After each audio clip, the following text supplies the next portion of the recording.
Nou goeie, wat doe je hem? Ja, wij zijn aan het oefenen van de Elfstedentocht.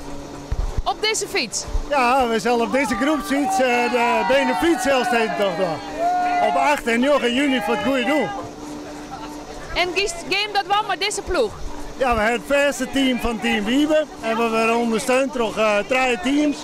En zo willen we eigenlijk in dik 24 uur de 240 kilometer doen. Nou, dan wens ik hem een soort succes. Dankjewel.